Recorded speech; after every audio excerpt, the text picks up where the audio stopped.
नमस्कार। वास्तुशास्त्र के vastu tips part 7 में मैं आप सभी लोगों का बहुत बहुत स्वागत करता हूं और ये उम्मीद करता हूं कि आपकी होली काफ़ी रंग भरी और सुरक्षित रही होगी। चलिए आगे बढ़ते हैं, लेकिन आगे बढ़ने से पहले हमेशा की तरह मैं 2 सेकंड में ये बात और कहना चाहूँगा। हो सकता है कि ये वीडियो आज कुछ नए लोग देखें, तो इस वीडियो का और इन वास्तु टिप्स का जो उद्देश्य है वो ये है कि हम अपनी रोज़मर्रा की ज़िंदगी में भाग दौड़ में इतने फंसे हुए हैं आज के टाइम में कि हमको कई बार ये पता ही नहीं चलता कि जो काम हम रोज़ कर रहे हैं अपनी लाइफ में वो हमारी लाइफ में कितना पॉजिटिव और कितना नेगेटिव एनर्जी हम तक पहुंचा रहे हैं। तो मेरे जो वास्तु टिप्स आपके साथ शेयर करने का ऑब्जेक्टिव्स हैं, आप उसको गौर से अगर सुनेंगे तो आप यही महसूस करेंगे कि मैं आपके साथ वही टिप्स शेयर करता हूं जिसका कि हम सब अपनी रोज़मर्रा की ज़िंदगी में ही उपयोग करते हैं। उसके लिए अलग से हमें कुछ नहीं सोचना है, अलग से कोई समय नहीं निकालना है। अगर हम उसमें थोड़ा सा ध्यान रखना शुरू कर दें तो वो हमारे जीवन के लिए मददगार सिद्ध हो सकते हैं। ठीक है, तो चलिए शुरू करते हैं।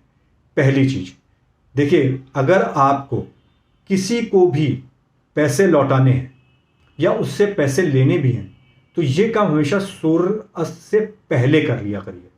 ठीक है, सूर्यास्त से पहले करने में ये काम उचित माना जाता है वास्तुशास्त्र के हिसाब से। अगर आप सूर्यास्त के बाद किसी को पैसे देते हैं या किसी से पैसे लेते हैं तो ये वास्तुशास्त्र के हिसाब से उचित नहीं माना जाता है। नंबर 2, देखिए, हम लोग नहाते समय एक बहुत बड़ी गलती करते हैं।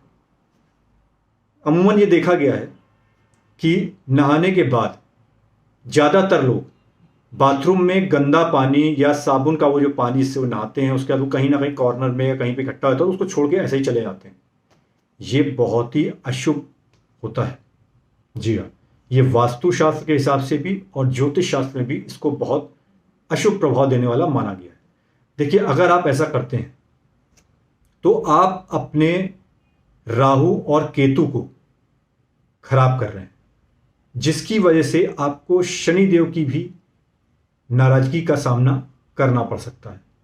और क्योंकि वरुण देव जल के हैं तो आपको उनकी नाराजगी भी महसूस करनी पड़ सकती है और आपकी लाइफ में धन हानि, मानसिक समस्याएं और किसी तरह की उलझनें आपको महसूस होना शुरू हो सकती हैं। यानी कहने का मतलब ये है कि ये चार ये ग्रह वो हो जाते हैं जो ज्योतिष के हिसाब से भी आपकी लाइफ में कहीं ना कहीं नकारात्मक रूप में आपको प्रभावित करना शुरू कर देते हैं और उनका एट्रीब्यूट छोटा ही सही लेकिन आपकी लाइफ में आके जुड़ जाता है। इसलिए नहाने के बाद अपने बाथरूम को हमेशा साफ सुथरा करके ही बाहर आइए। ठीक।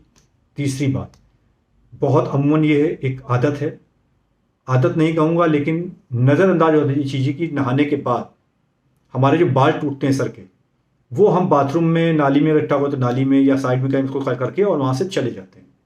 तो ये 2 ग्रहों को प्रभावित करता है। जी हाँ, शनि और मंगल को। ये दोनों ग्रह आपके इस कार्य से नकारात्मक रूप में प्रभावित होते हैं।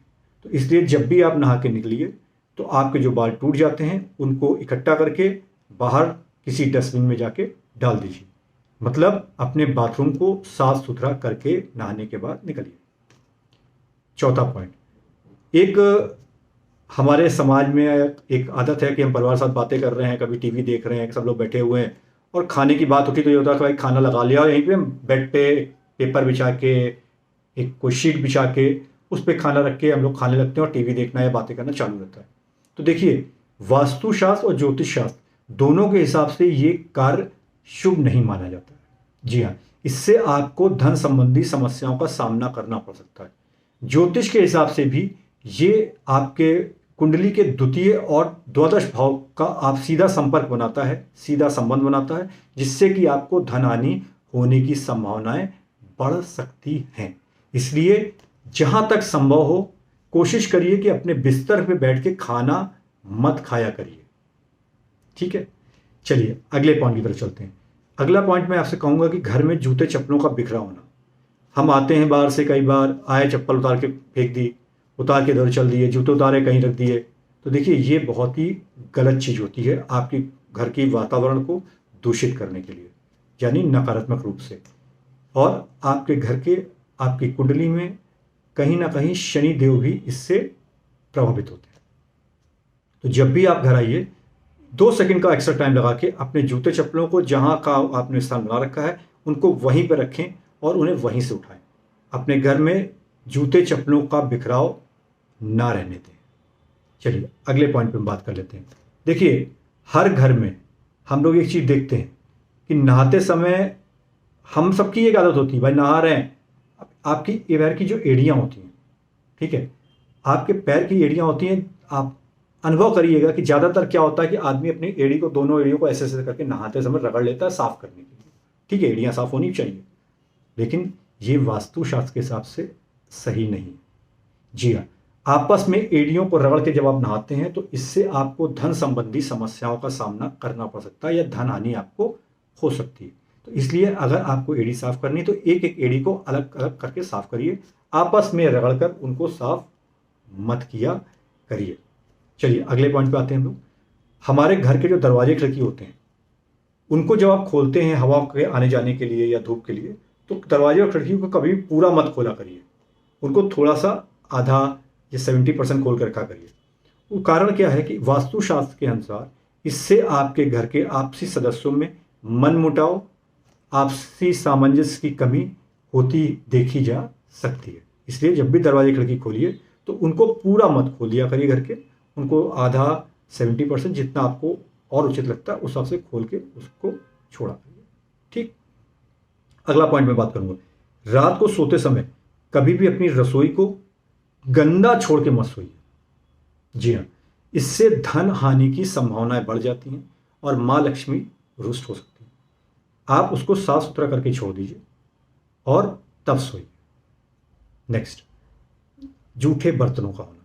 देखिए, रात को सर्दी भी है, कई बार आप अकेले रहते हैं, कई बार घर में कोई और जरूरी काम है, तो कई बार जूठे बर्तन सिंक में छूट जाते हैं।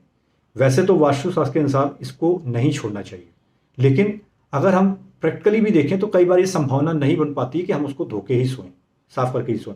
तो कभी भी जूठे बर्तनों को ऐसे ही सिंक में मत डालिए, आप उनको पानी से भिगो दीजिए, उनमें पानी भर के छोड़ दीजिए, लेकिन उन्हें सूखे, आपने खाना खाया, प्लेट लेके गए डाला है, कटोरी लेके गए डाला है, लेकिन उसको गीला कर दीजिए और तब छोड़ दीजिए। वो तब भी कुछ हद तक ठीक है, लेकिन उन्हें बिल्कुल सूखी स्थिति में जूठे बर्तनों को सिंक में ना छोड़ा करिए। और अगर आप उसको धो के रख सकते हैं तो बहुत ही अच्छी बात है। ठीक है, अगले पॉइंट की अगर हम बात करेंगे तो मुख्य द्वार पे कभी भी अंधेरा मत रखिए। जी हाँ, अपने घर के मुख्य द्वार को हमेशा प्रकाशित रखिए।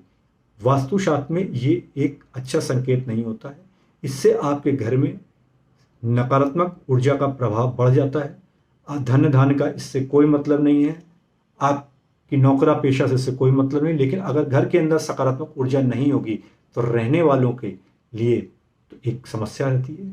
जब आपके घर में वातावरण सकारात्मक नहीं होगा तो बाकी चीज़ें तो प्रभावित होंगी होंगी। इसलिए कोशिश करिए कि आपके मुख्य द्वार पे हमेशा प्रकाश रहे।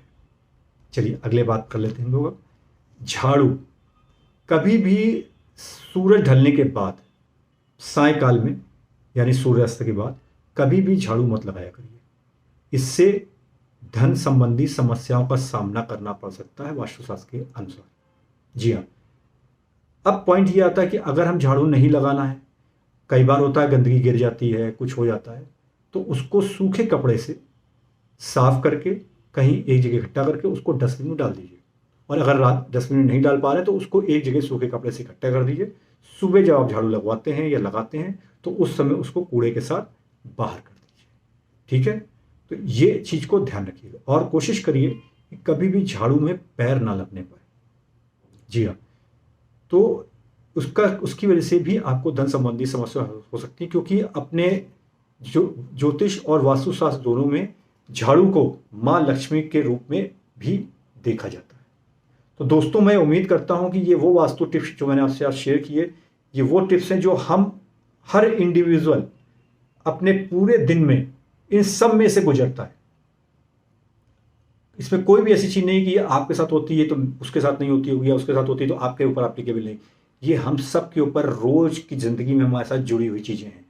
और मेरी इसीलिए कोशिश रहती है कि मैं वही चीज़ें आपके साथ शेयर करूं जिस पे अगर आप ध्यान रखें, क्योंकि वो आपसे सीधी जुड़ी होती हैं, तो कहीं ना कहीं आपके जीवन में कुछ अगर अच्छा होता है तो उससे मुझे भी बहुत खुशी होगी और आपको जो लाभ मिलेगा वो आपके लिए तो सुखद होगा ही होगा।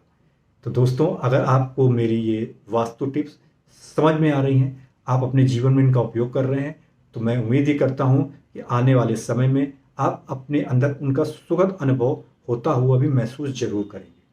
और चलते चलते हमेशा की तरह मैं आप सबसे ये रिक्वेस्ट करता हूँ कि ये टिप्स जो मैं शेयर करता हूँ, हो सकता है कई लोग ये वीडियो नहीं देख पाते हैं आपके जान पहचान में, आपके जानने वाले रिश्तेदारों, प्रियजनों में, आपके मित्रों में, या समाज में ऐसा कोई है जो आपको जानता है या जिनको आप जानते हैं।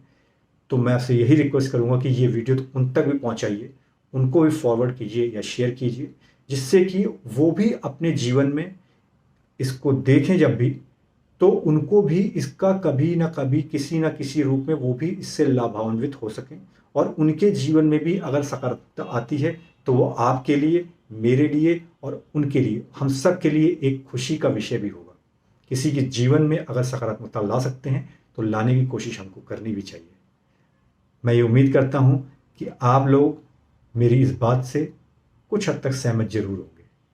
और चलते चलते दोस्तों, अगर आपने अब तक मेरे इस वीडियो और मेरे इस चैनल को सब्सक्राइब नहीं किया है तो प्लीज़ कर लीजिए, क्योंकि आपका सब्सक्रिप्शन मेरा मोटिवेशन होता है। तो इस और बेल आइकन जरूर प्रेस कीजिएगा। इस उम्मीद के साथ अभी चलता हूँ और जल्दी आपसे फिर मिलता हूँ। Have a good day to all. Thank you.